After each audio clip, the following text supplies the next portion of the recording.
कीजो चालू करવાનું કરું.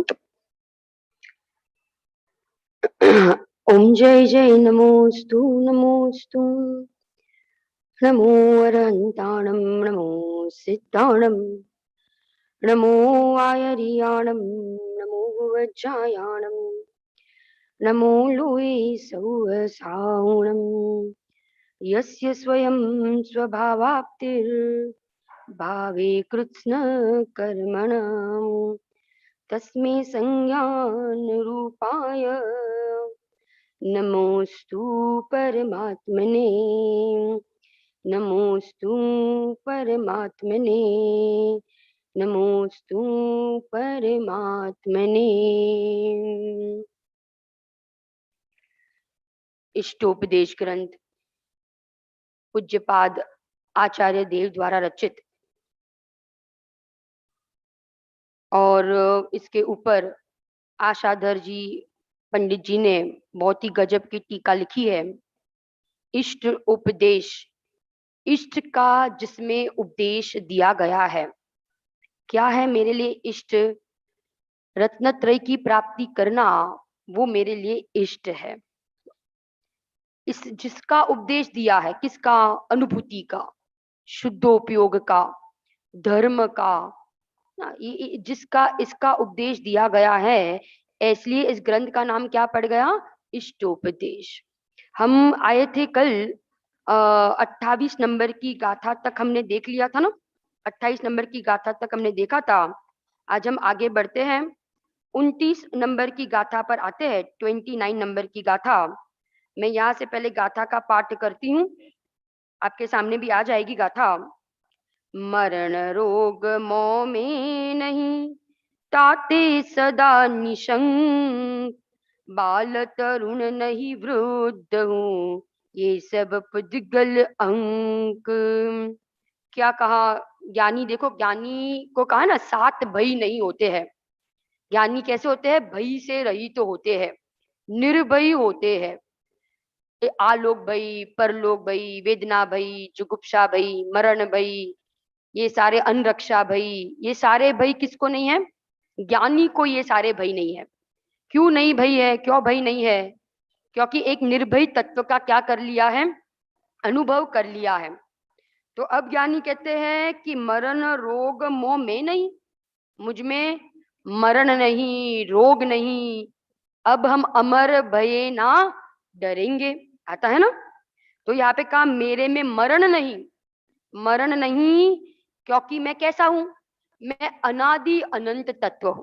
अनादि अनंत, अनंत काल से हूं और अनंत काल रहने वाला, अनादि से हूं और अनंत काल रहने वाला हूं। जन्म मरण करने वाला कौन है? ये शरीर है, और मैं शरीर वाला हुई नहीं। मैं 10 प्राण से नहीं जीता। मैं कौन से प्राण से जी रहा हूं? मैं चैतन्य प्राण से जी रहा हूं। परंतु अज्ञानी क्या मानता है? मानता है ना, मैं इंद्रियों से, बल से, आयु से, श्वासोश्वास से, इनसे अपना क्या मानता है? जीवन मानता है। और ज्ञानी अपने जीवत्व शक्ति से जीते हैं, है ना? ना मैं जन्मता हूं, ना मैं मरता हूं। आता है ना? क्या कह रहे हैं यहाँ पे? गजब की बात कर दी कि मरण का भय भी नहीं, मेरे में रोग भी नहीं, मैं तो सदा निरोगी, सदा निरोगी।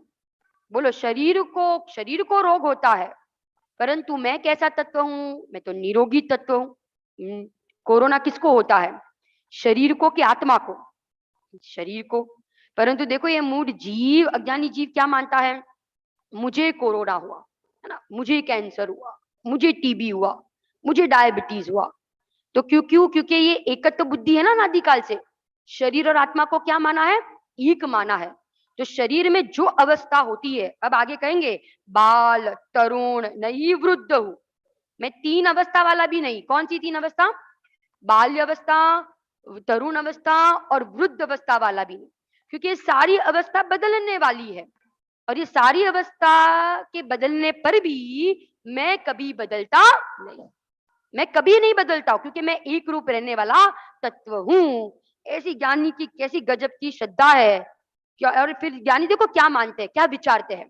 कुछ भी होता है ना, बाहर में कुछ भी हो, भले रोग आ जाए शरीर में, शरीर का वियोग हो जाए, बाल्य अवस्था आ जाए, तरुण अवस्था आ जाए, वृद्ध अवस्था आ जाए, परंतु ज्ञानी क्या जानते हैं? जानते हैं कि ये सब पुद्गल की अवस्था है। किसकी अवस्था है? पुद्गल की अवस्था है। पंडित टोडरमल जी ने लिखा है ना, क्या लिखा है?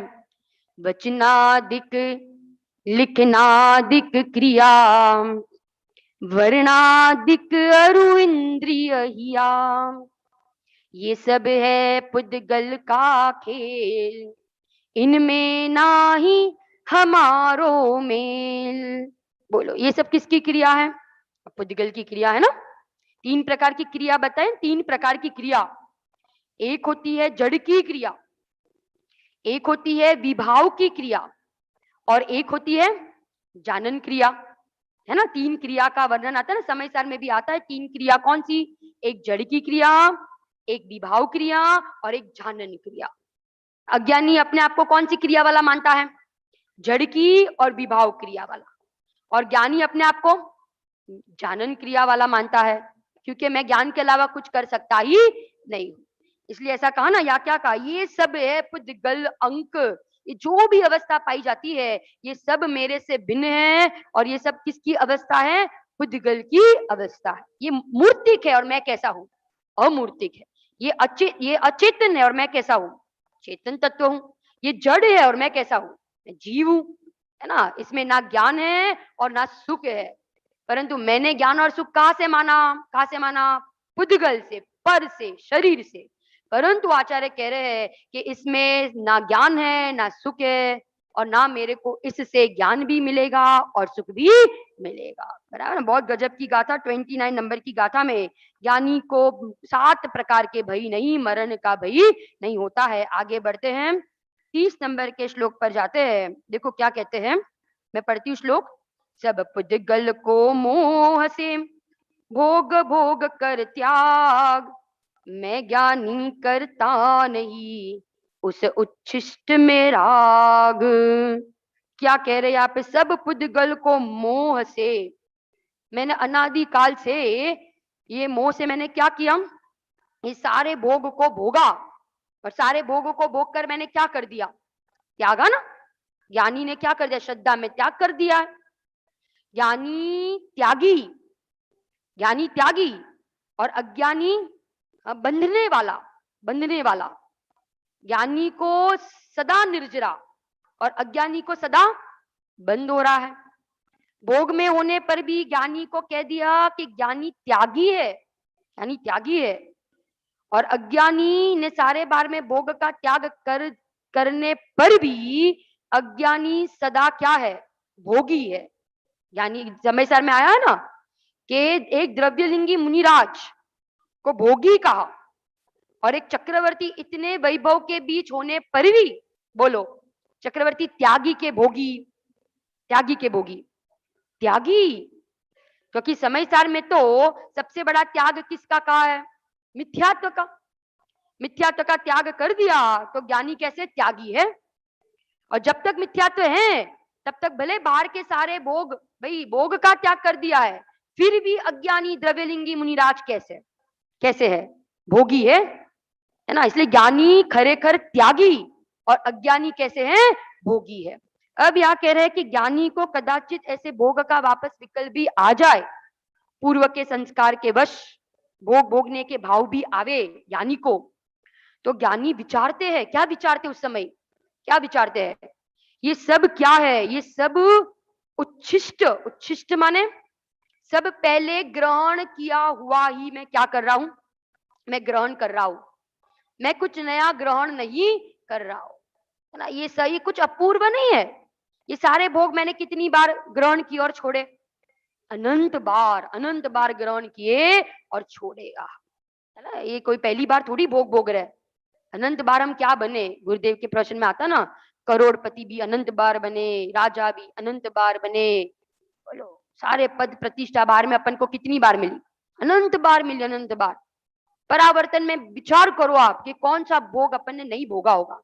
सब कुछ भोग लिया, सब कुछ, परंतु एक आत्मा के लक्ष्य से अतीन्द्रिय आनंद का भोग नहीं किया। यानी विचारते हैं ये तो सब क्या है?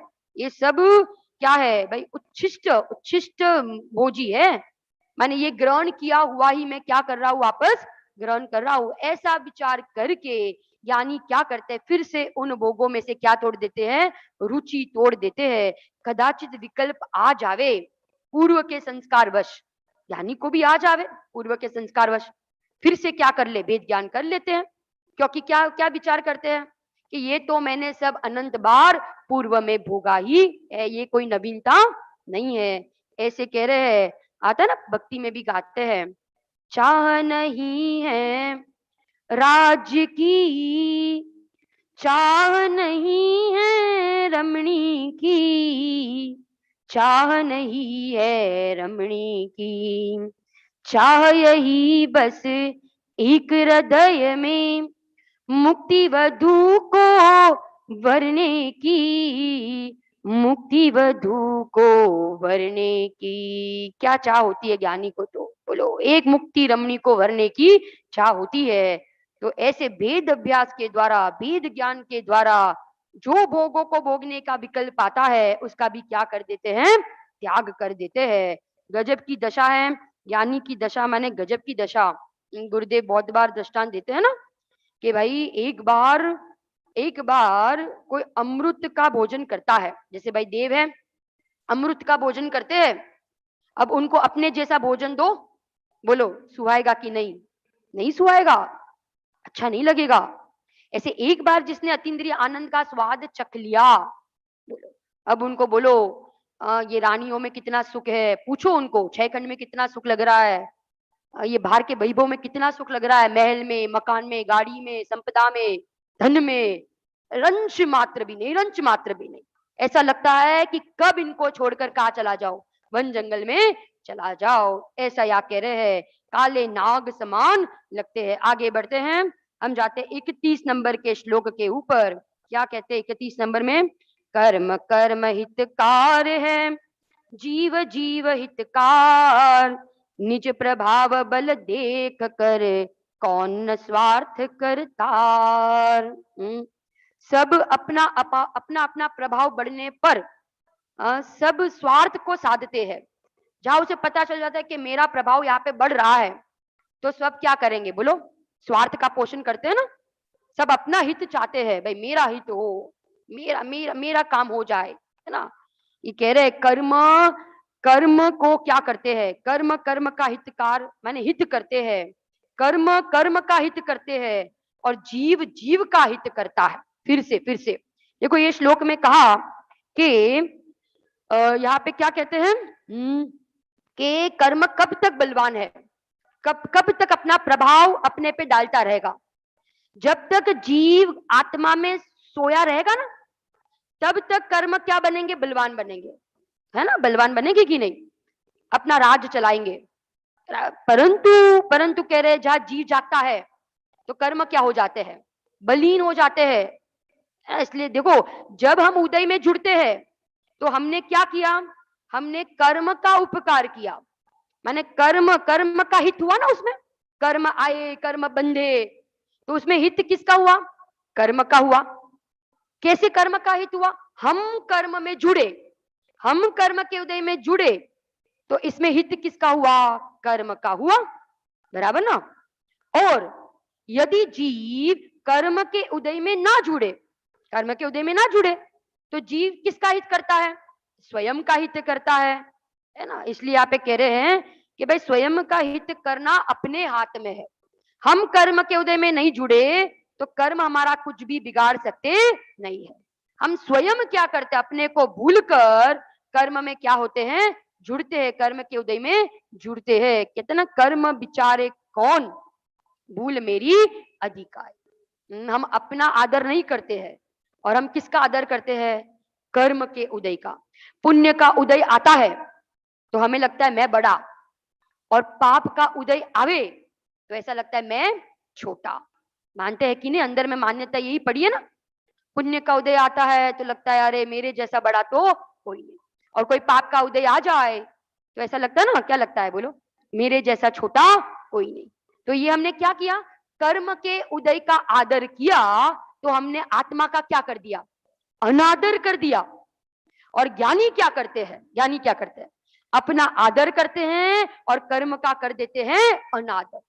कर्म के उदय में नहीं जुड़ते हैं तो कर्म का क्या हो गया, अनादर हो गया, और अपना क्या हो गया, आदर हो गया कि नहीं, ख्याल आ रहा है कि नहीं। ऐसा कह रहे हैं कि भाई मूड होकर क्या नहीं करो, कर्म के उदय में नहीं जुड़ जाओ, क्योंकि कर्म मुझे दुखी सुखी करने में समर्थ नहीं है। आता है ना भाई, कितनी बार अपन भक्ति में भी गाते हैं। पापोदय कितना हो, पुण्योदय कितना हो। क्या कहा, पापोदय कितना हो, पुण्योदय कितना हो, इन पुण्य पाप से भिन्न ये अनुभव करना है। किसका अनुभव करना है, पुण्य और पाप के उदय से मैं भिन्न हूं, ऐसा ज्ञानी क्या करते हैं, अनुभव करते। ये तो सब आने जाने वाले हैं, जब तक संसार है तब तक क्या चलता रहेगा, ये पुण्य पाप की साइकिल चलती रहेगी, कभी पाप का उदय, कभी पुण्य का उदय, कभी पुण्य कभी पाप। परंतु अलिप्त रहने की कला हमें आनी चाहिए। ज्ञानी कैसे रहते हैं, कमल जैसे पानी में अलिप्त रहता है, ऐसे ज्ञानी सारे उदय में अलिप्त रहते हैं। गजब की बात कर दी ये गाथा में। आगे बढ़ते हैं, 32 नंबर के श्लोक पर जाते हैं। क्या कहते हैं, प्रगट अन्य देहादिक काम मूढ़ करत उपकार, सज्जनवत या भूल को तज कर निज उपकार। क्या कह रहे हैं, प्रगट अन्य देहादिक का मूढ़ करत उपकार। ज्ञानी क्या, अज्ञानी क्या करते हैं, पर में सावधान होकर पर का उपकार करते हैं। ये शरीर की सेवा, शरीर में सावधान होता है ना, अज्ञानी कहाँ सावधान होता है, शरीर में सावधान होता है, इसलिए शरीर का क्या करता है, उपकार करता है। यहाँ कह रहे हैं कि सज्जन वत या भूल को, माने भूल जाओ, पर का उपकार छोड़ दो, पर का उपकार करना छोड़ दो, पर का उपकार करना छोड़ दो माने पर का लक्ष्य करना छोड़ दो। एक बार छोड़ दो, एक बार दे दो पीठ, किसको, पीठ दे दो किसको, शरीर को, कर्म के उदय को, नौ कर्म को देखना ही बंद कर दो, और कहा देखो, किसको देखो, एक आत्मा को देखो, एक आत्मा को देखो, है ना। पंडित शैलेश भाई जी कितने दिन से कह रहे ना, फ्रेंडशिप करो और कट्टा करो। किससे फ्रेंडशिप करो और किससे कट्टा करो, बोलो, आत्मा से करो फ्रेंडशिप और पर से करो कट्टा। ये उपकार और अपकार की बात कर रहे हैं। अब कह रहे निज का उपकार करो, देखो दूसरी लाइन में कहा तज कर, पर को तज कर, पर का लक्ष्य छोड़कर किसका उपकार करो, निज का उपकार करो, स्व के लिए विचारो, पर की दया, पर के लिए तो हमने अनंत बार विचार किया कि नहीं, बोलो, इसका क्या होगा, इसका क्या होगा, है ना, बच्चों का क्या होगा, घर का क्या होगा, बिजनेस का क्या होगा, सबका विचार करते हैं ना, पति क्या क्या होगा, पत्नी का क्या होगा, सबका विचार करते हैं। परंतु आज तक किसका विचार नहीं किया, अपना विचार नहीं किया, अपने पे दया नहीं खाई, अपने पे दया नहीं खाई। ये स्व दया का मार्ग है। ज्ञानी स्वार्थी होते हैं। ज्ञानी कैसे होते हैं, ज्ञानी स्वार्थी होते हैं। अपने प्रयोजन, अपना प्रयोजन जहां साधता दिखता है, वहां वो ज्ञानी कहाँ चले जाते हैं, माने आत्मा से ही अपना प्रयोजन साधता दिखता है, तो ज्ञानी हर समय कहाँ रमते हैं, ज्ञानी कहाँ अपनापन करते, एक आत्मा में अपनापन करते हैं, क्योंकि आत्मा में अपनापन करने से लाभ है और पर में अपनापन करने से नुकसान है। ऐसा यहाँ पे बताया। 33 गाथा पर जाते आगे, बहुत बढ़िया, 3 चीज यहाँ पे बता दी। अगर मोक्ष संबंधी सुख का अनुभव करना चाहते हो तो क्या करो, 3 चीज का अवलंबन लो, 3 चीज का अवलंबन लो। सबसे पहले कहा, गुरु उपदेश अभ्यास से निज अनुभव से भेद, निज पर को जो अनुभवे लहे स्वसुख बेखेद। ओ क्या कह रहे हैं यहाँ पे, एक तो गुरु का उपदेश, पहला क्या कह दिया, लो गुरु का उपदेश, एक पहली बात, पहला स्टेप। फिर कहा अभ्यास, किसका अभ्यास करो, स्व पर के भेद का क्या करो, अभ्यास करो। और तीसरा कहा स्व संवेदन करो, क्या करो, स्व संवेदन करो। 3 स्टेप बता दिया। क्या 3 स्टेप बताया यहाँ पे, पहला का गुरु का उपदेश सुनो, है ना, आता है ना वो भाई 5वीं गाथा में भी क्या आया, आगम का सेवन, गुरु का उपदेश, गुरु का उपदेश। फिर क्या आया, पर अपर पर अपर गुरु का उपदेश, और चौथा का स्व संवेदन से प्रमाण। चौथा का ना स्व संवेदन से प्रमाण। ऐसे या तीन चीज बता रहे। क्या बताया? गुरु का उपदेश, दूसरा का अभ्यास करो। किसका अभ्यास करो? भेद ज्ञान का अभ्यास। क्या स्व है, क्या पर है, क्या हित रूप है, क्या अहित रूप है। भेद ज्ञान तो करना पड़ेगा, क्योंकि भेद ज्ञान के बिना आत्मा की प्राप्ति नहीं हो सकती है। गुरुदेव कहते हैं दो पार्टी कर दो, एक को राम और एक को गाम। एक जीव को डाल दो कहा स्व में, एक परम पारनामिक भाव को डाल दो स्व में, और उसके अलावा बाकी सब क्या? बाकी सब पर बराबर ना। पर का खाता बहुत बड़ा है। पर में क्या क्या जाएगा? तीन चीज में कह दे ना पर को, नौ कर्म, द्रव्य कर्म और भाव कर्म। तीन तीन नौ कर्म, द्रव्य कर्म और भाव कर्म। माने एक समय की राग की पर्याय भी आत्मा के लिए, मेरे लिए क्या है? पर है। तो स्व पर का क्या करो? अभ्यास करो। और तीसरा कहा स्व संवेदन से क्या करो? आत्मा का अनुभव करो। क्योंकि स्व संवेदन ज्ञान ही क्या है? सच्चा ज्ञान है। भावश्रुत ज्ञान कहो, स्व संवेदन ज्ञान कहो, सम्यक ज्ञान कहो, ये सब एक ही बात है। आज तक हमने एक ये नहीं किया। क्या नहीं किया? स्व संवेदन नहीं किया। बराबर ना। स्व और पर की एकता का अभ्यास तो अनंत बार किया, अनंत बार। परंतु स्व और पर की भिन्नता का अभ्यास एक भी बार नहीं किया। और जो ऐसे तीन स्टेप्स द्वारा भाई पसार होता है, वो जीव क्या करता है? मोक्ष सुख की प्राप्ति करता है। ऐसे 33 नंबर की गाथा में कहा। आगे बढ़ते हैं, 34 नंबर पे आते हैं। देखो यहाँ पे कहते हैं कौन किसका गुरु है? कौन किसका गुरु? हमें लगता है भाई सर्वज्ञ देव मेरे गुरु है, ज्ञानी मेरे गुरु है, भावलिंगी मुनिराज मेरे गुरु है, ये हो तो काम हो। भाई बाहर कोई गुरु हो तो काम हो। 34 नंबर की गाथा में कहते हैं कौन किसका गुरु? आत्मा स्वयं, स्वयं का क्या है? गुरु है। क्यों क्यों क्यों गुरु है? स्वयं, स्वयं का क्यों गुरु है? आत्मा स्वयं का ही गुरु क्यों है? क्योंकि बाहर में अनंत बार हमें क्या मिली? बोलो, सर्वज्ञ भगवान की देशना मिली कि नहीं? अनंत बार हम कहा जाकर आए? विदेश क्षेत्र जाकर आए। अनंत बार गए कि नहीं? गुरुदेव कहते हैं ना उनके प्रवचनों में कि अनंत बार विदेश क्षेत्र जाने पर भी कैसा रहा? कोरो ने कोरो रहे, कोरो ने कोरो। क्योंकि वहां इतने उत्कृष्ट निमित्त मिलने पर भी क्या नहीं किया? प्रयोजन की सिद्धि नहीं की, प्रयोजन नहीं साधा। अटक गया ना बाहर के वैभव को देखने में, वाणी में, सब में क्या अटक गया। ऐसे या कह रहे आत्मा ही आत्मा का गुरु है। 34 नंबर का श्लोक पढ़ते हैं। आप ही निज हित चाहता, आप ही ज्ञाता होय, आप ही निज हित प्रेरता, निज गुरु आप ही होय। आप ही निज हित चाहता, जो अपना हित चाहता है। आप ही ज्ञाता होय, वो ही स्वयं क्या हो जाता है? अपना हित चाहने वाला स्वयं ही अभ्यास करके स्वयं ही क्या हो जाता है? पर का क्या हो जाता है? ज्ञाता हो जाता है। आप ही निज हित प्रेरता, स्वयं ही क्या करता है? भाई अपना हित करने का क्या करता है? पुरुषार्थ करता है। और निज गुरु आप ही होय, स्वयं ही स्वयं का क्या है? गुरु है ना। मारीचिका जी था, बोलो सामने आदिनाथ भगवान थे कि नहीं? उत्कृष्ट में उत्कृष्ट निमित्त थे, परंतु यह उपादान नहीं जगा था, स्वयं ने पुरुषार्थ नहीं किया। तो बोलो आदिनाथ भगवान क्या कर सकते हैं? निमित्त क्या कर सकते हैं? क्या कर सकते हैं? गुरुदेव श्री कहते हैं ना, निमित्त अकर्ता छे, निमित्त अकिंचित कर छे। अपने उपादान को जगाओ, अपने उपादान को जगाओ। निमित्त की राह नहीं देखो। उपादान जगेगा तो निमित्त आसमान में से उतर आएंगे। शेर का उपादान जगा, बोलो दो निमित्त मिल गए ना सामने, दो निमित्त, दो गुरु, एक श्रोता और वक्ता। कितने? दो। या तो उल्टा होता ना, एक वक्ता और बहुत सारे श्रोता। उस समय शेर का उपादान जगा तो एक श्रोता और वक्ता दो।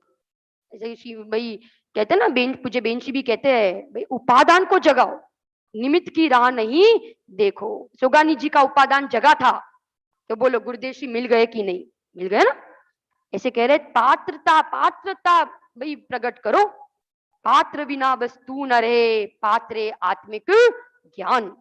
उपादान पर दृष्टि जानी चाहिए, जिसको काम करना हो वो बहाना नहीं बनाता है, और जिसको काम नहीं करना हो तो वो तो बहाना ही बनाएगा। कहेगा ना भाई पंचम काल में कैसे हो, भाई चौथा काल हो तो काम हो, है ना। भाई भरत क्षेत्र में कैसे हो, कहाँ होना चाहिए, विदेह क्षेत्र में हो तो हो।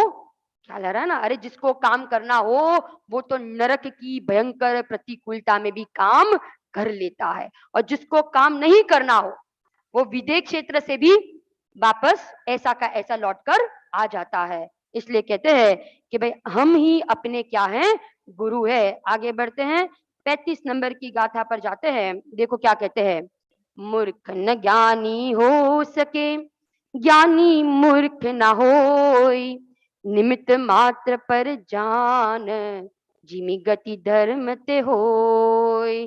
क्या कह रहे यहाँ पे, क्या कह रहे, कोई किसी को, कोई अज्ञानी को ज्ञानी नहीं बना सकता, और कोई ज्ञानी को अज्ञानी नहीं बना सकता है।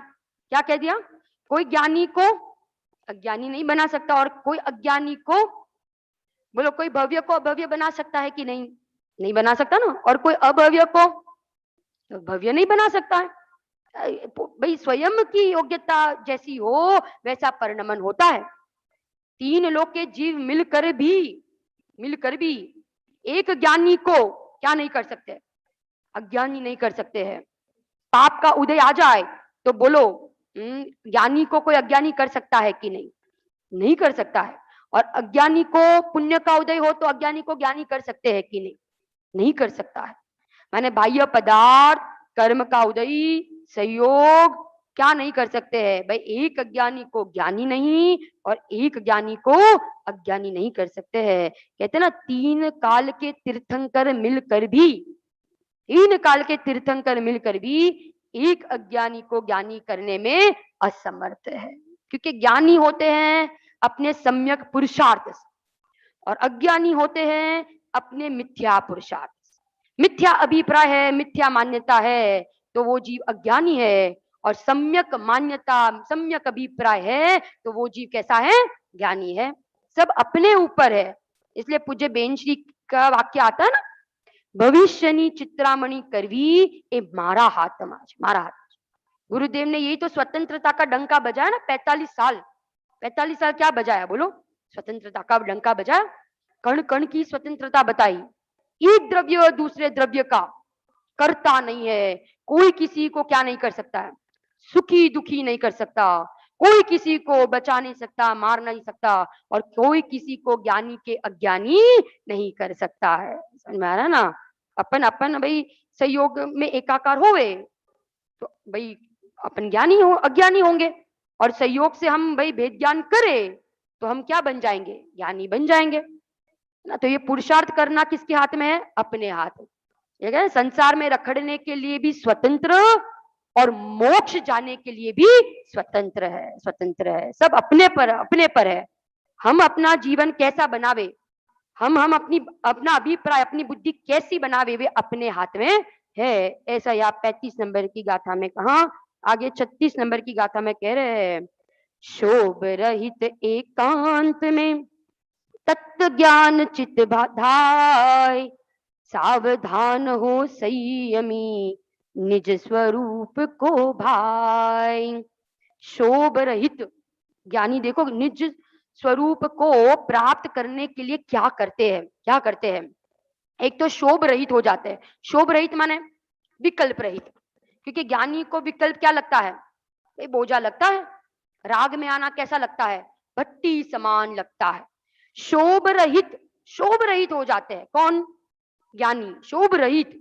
और एकांत में बैठने का क्या करते हैं, अभ्यास। दो चीज बता दी, विकल्प रहित और एकांत में रहने का क्या करते हैं, अभ्यास करते हैं। अभी बीच में कहा था ना कि भाई अज्ञानी को भीड़ पसंद है और ज्ञानी को एकांत पसंद है, क्योंकि भीड़ होगी वहां कोलाहल हुए बिना रहेगा नहीं, और एकांत में भाई हम शांत चित्त से क्या कर सकते हैं, अपने स्वरूप की साधना कर सकते हैं।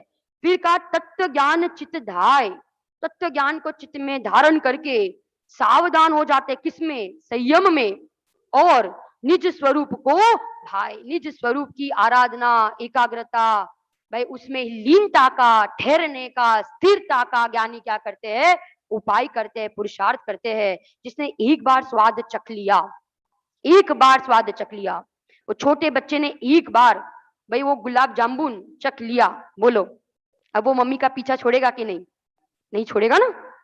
बार बार बार बार क्या करेगा, मांगेगा ना, और दो और दो और दो और दो। ऐसे कह रहे ज्ञानी ने एक बार अतीन्द्रिय आनंद का स्वाद चख लिया, तो अब क्या बोलो, क्या भावना होती है कि और चख लूं, और रह जाओ, और आत्मा में स्थिर रहूं, और लीन हो जाओ, और ऐसा लीन हो जाओ कि कभी मुझे उसमें से बाहर आना ही ना पड़े। ऐसी गजब की गाथा 36 नंबर की गाथा में भेद अभ्यास ज्ञानी की दशा बताई कि शोभ रहित और एकांत में रहने का क्या करते हैं ज्ञानी, भावना भाते हैं। आता है ना, आत्म भावना भावता जीव लहे केवल ज्ञान रे, आत्म भावना भावता जीव लहे केवल ज्ञान रे। हमारा एक ही कार्य होना चाहिए, आत्मार्थी का एक ही लक्ष्य। क्या लक्ष्य है, क्या लक्ष्य, कि मुझे तो मेरे आत्मा की क्या करनी है, प्राप्ति करनी है, और कुछ नहीं चाहिए, ऐसा यहाँ पे कह रहे हैं। आगे बढ़ते हैं, 37 नंबर की गाथा पर जाते हैं। 37 नंबर में दो गाथा है, ऑपोजिट है, बस ऑपोजिट, कुछ नहीं है, परंतु बहुत गजब की गाथा। 37 और 38 नंबर दोनों साथ में पढ़ते हैं। जस जस आत्म तत्व में अनुभव आता जाए, तस तस विषय सुलभ्य भी ताको नहीं सुहाय। जस जस विषय सुलभ्य भी ताको नहीं सुहाय, तस तस आत्म तत्व में अनुभव बढ़ता जाए। क्या कह रहे हैं ना, वाइसी वर्षा है, बस ऑपोजिट है। क्या कहा, पहले तो कहा जस जस आत्म तत्व में अनुभव आता जाए, जैसे जैसे आत्मा की रुचि बढ़ती जाती है वैसे वैसे विषयों की रुचि घटती जाती है। ख्याल आ गया। अब 38 नंबर की गाथा में क्या कहा, जैसे जैसे विषयों की रुचि घटती जाती है वैसे वैसे आत्मा की रुचि बढ़ती जाती है ना। भाई है ना, दोनों साथ में ही होता है ना।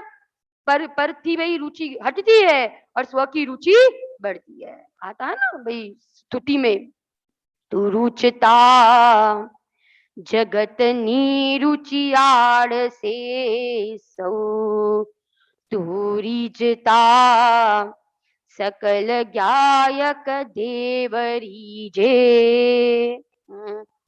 किसको पसंद है रोग, किसको पसंद है बोलो, दवाई खाना किसको पसंद है? ऐसे कहते हैं ज्ञानी कोई विषय भोग कैसे लगते हैं, दवाई जैसे लगते हैं, औषधि जैसे लगते हैं। प्लास्टर हुआ हो ना, किसी को प्लास्टर प्लास्टर आया हो, प्लास्टर बंधा हो, भाई सबसे पहला प्रश्न डॉक्टर को क्या पूछते हैं, कि कब छूटेगा ये प्लास्टर, कब छूटेगा। कोई भाई दवाई बहुत दिनों से खाता हो ना, तो पहला प्रश्न होता है डॉक्टर डॉक्टर को, क्या प्रश्न, कि दवाई कब छूटेगी, कब छूटेगी। ऐसे कह रहे यहाँ पे कि ज्ञानी को निरंतर ऐसी भावना होती है कि कब मैं इन विषयों का त्याग करूं, कब ये सारे विषय छूट जाए और मैं आत्मा में क्या हो जाऊं, लवलीन हो जाओ, स्थिर हो जाओ। जैसे जैसे आत्मा की रुचि बढ़ती है वैसे वैसे क्या होती है भाई, विषयों की रुचि घटती है। गुरुदेव के मुख से बहुत बार सुना भी होगा ये मछली का दृष्टांत, कि मछली को पानी में से बाहर निकाल कर जमीन पर लाते हैं ना, जमीन पर रखते हैं, तो कैसी तड़ पड़ती है, कि कितना दुख लगता है। और उसी मछली को अगर अग्नि में डाल दो, बोलो तो भाई क्या बात करें उसके दुख की, कितनी वेदना। जब जमीन पर उसको इतनी वेदना, इतना दुख है, तो अग्नि में तो कितनी वेदना, कितना दुख। ऐसे कह रहे हैं कि ज्ञानी को अशुभ अशुभ भाव में तो भाई दुख लगता ही है, दुख का वेदन करते हैं, परंतु ज्ञानी को शुभ भाव में आना भी सुहाता नहीं है। ऐसा लगता है कि कब ये शुभ का विकल्प भी टूट कर पूर्ण रूप से मैं आत्मा में क्या हो जाऊं, निर्विकल्पता हो जाओ, निर्विकल्प दशा आ जाए, ऐसी भावना ज्ञानी भाते हैं। आगे बढ़ते हैं, अंतिम दो श्लोक 39 और 40 नंबर का। देखो क्या 39 नंबर का श्लोक पढ़ती हूं मैं यहाँ से, आपके सामने आ गया होगा। इंद्रजाल सम देख जग निज अनुभव रुचिलात, अन्य विषय में जात यदि, तो मन में पश्चाताप। क्या कह रहे हैं यहाँ पे? ज्ञानी को सारे भोग कैसे लगते हैं? इंद्रजाल के समान लगते हैं। इंद्रजाल के समान लगते हैं, या लिखा ना स्वप्न के समान लगते हैं। पूरा जगत, श्रीमद जी ने कहा ना, सर्व जगत केવું લાગે છે?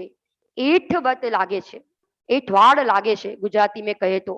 हिंदी में कहे तो एठवत लागे छे, एठवाड़। माने माने कहीं सार नहीं दिखता है।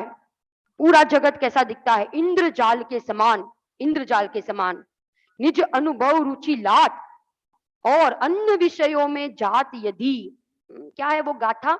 आत्मसिद्धि में है ना, सकल जगत छे एठवत अथवा स्वप्न समान, ते कहिए ज्ञानी दशा बाकी वाचा ज्ञान। ते कहिए ज्ञानी दशा, एक दशा ज्ञानी नीचे, बाकी तो सब क्या है? वाचा ज्ञान। वाचा ज्ञान माने शयोपशम ज्ञान है। अज्ञानी का शयोपशम ज्ञान बहुत हो, परंतु सच्चा वैराग्य नहीं।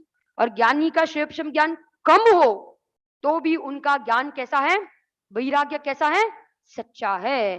पूरा जगत कैसा लगता है? स्वप्न समान लगता है। श्रीमद जी पूज्य बेन श्री का बोल है ना वचनामृत में, कि स्वप्न में खाई हुई सुकड़ी, स्वप्न में खाई हुई सुकड़ी से कभी पेट नहीं भरता है, कभी तृप्ति नहीं होती है, कभी सुख की अनुभूति नहीं होती है। ऐसे ज्ञानी विचारते हैं कि कभी इन भोगों में से मुझे कभी क्या नहीं मिलेगा? सुख की प्राप्ति मिलने वाली नहीं है। ऐसी गजब की गाथा। और यदि मन में इन विषयों के संबंध में कोई विकल्प आ भी जाए, तो भी कहते हैं ज्ञानी को क्या होता है? पश्चाताप होता है, खेद वर्तता है। अज्ञानी को पश्चाताप नहीं होता है, खेद नहीं वर्तता है, स्वच्छंद प्रवृत्ति है। और ज्ञानी को खेद वर्तता है, बराबर ना, क्योंकि उनका वैराग्य सच्चा है। आगे अंतिम गाथा, आज की 40 नंबर की गाथा, जिसमें कहा, देखो मैं पढ़ती हूं। निर्जनता आदर करत एकांत सवास विचार, निज कारज वश कुछ कहे भूल जात उस बार। ज्ञानी को क्या पसंद है? बोलो। निर्जनता का आदर करते हैं। निर्जनता, निर्जनता माने ऐसी भाई एकांत दशा, एकांत स्थान, जहां भाई कोई मनुष्य नहीं, तीर्यंश नहीं, कोई कोलाहल नहीं, ऐसी जगह ज्ञानी क्या करते हैं? पसंद करते हैं। क्योंकि एकांत, एकांत सवास विचार, निज कारज वच कुछ कहे भूल जात उस बार। माने अगर भाई कुछ कह भी दे, भाई कोई भाई संसार का कार्य में उलझ भी जावे, संसार के कार्य में कभी संसार के कोई विकल्प भी आ जावे, तो कहते ज्ञानी भूल जाते हैं, तुरंत भूल जाते हैं। वो विकल्प ज्यादा लंबाते नहीं है। और अज्ञानी क्या करता है? विकल्पों को लंबाता है ना, बार बार वो भूतकाल के विचारों को, भाई कोई भी कार्य हुआ भूतकाल को, भूतकाल में उसको बार बार क्या करता है? याद करता है। और भविष्य के क्या करता है? संकल्प करता है। और ज्ञानी तो कुछ कह भी दे, कुछ बोल भी दे, कोई सलाह आदि भी दे दे, परंतु ज्ञानी तो क्या कर लेते? तुरंत भूल जाते हैं, तुरंत वापस का उपयोग वहां से हटाकर वापस कहाँ लगा देते? आत्मा में लगा देते हैं। उनको पता है कि भाई मेरे विकल्प से, मेरी सलाह से पर में कुछ होने वाला नहीं है, क्योंकि सारे जगत के जीव स्वतंत्र है, सब स्वतंत्र है, कोई किसी का कुछ कर सकता नहीं है। श्रीमद जी ने 3 ईश्वर कहे ना, 3 ईश्वर। एक कौन सा ईश्वर कहा? जडेश्वर। दूसरा कहा? विभावेश्वर, विभावीश्वर। और तीसरा कहा? स्वभाव ईश्वर, स्वभाव ईश्वर। जो जडेश्वर है ना, परमाणु, परमाणु अपना परिणमन करने के लिए स्वतंत्र है, उसको कहेंगे जडेश्वर। विभाव ईश्वर माने क्या? अज्ञानी अज्ञानता से विभाव का क्या बनता है? कर्ता बनता है। इसलिए अज्ञानी विभाव का क्या है? कर्ता है ना, उसका ईश्वर है, माने स्वामी है। और ज्ञानी स्वभाव के कर्ता बनते हैं, माने स्वभाव के ईश्वर है। क्योंकि ज्ञानी किसके कर्ता है? ज्ञान के कर्ता है। और अज्ञानी किसके कर्ता है? राग के कर्ता, विभाव के कर्ता है। ऐसे श्रीमद जी ने 3 ईश्वर की चर्चा कही है, सब स्वतंत्र है, गिरी गुफा में रहना पसंद करते हैं, एकांत स्थान में रहना पसंद करते हैं, संगति अच्छी नहीं लगती है, अगर संग में भी रहे तो असंग का अभ्यास करते हैं, गुरु के संग में भी रहे तो भी असंग में जाने का क्या करते हैं, अभ्यास करते हैं। और अज्ञानी देखो एकांत से डरते हैं। कभी अकेला हो ना, अकेला, भाई घर में भी अकेला हो तो थोड़ा समय भी अकेला रहना पड़े ना, कोई कहे कि भाई आपको 3-4 घंटा अकेले रहना है, तो उसको क्या लगने लगता है, डर लगता है। 3-4 घंटा अकेला नहीं रह सके, बोलो मुनिराज कैसे रहते होंगे, पूरा जीवन वन जंगल में, स्मशान में, कोई नहीं आसपास, क्या बोलो बाघ और सिंह दिखते हैं, कोई नहीं दिखता है, ऐसा एकांत में रहना ज्ञानी क्या करते हैं, पसंद करते हैं। अभी तो कोरोना था, लॉकडाउन में 15-15 दिन बोलो अकेला रहना पड़ता था ना रूम में, तो डर जाते थे, सुनकर ही बोलो डर जाते थे, दुखी हो जाते थे, कैसे रहेंगे, कैसे निकालेंगे 15 दिन। और ज्ञानी को तो आनंद आता है ना कि भाई एकांत में रहने का क्या मिल गया, अवसर मिल गया, अभ्यास करने का मौका मिल गया, स्वरूप को साधने का अवसर मिल गया। ऐसे कह रहे हैं कि हम भी ये इष्टोपदेश की गाथा, एक एक श्लोक हमें स्वभाव की प्राप्ति का उपाय देता है, और हम स्वभाव की प्राप्ति करें, निर्विकल्प दशा की प्राप्ति करें, हम सभी जीव अनंत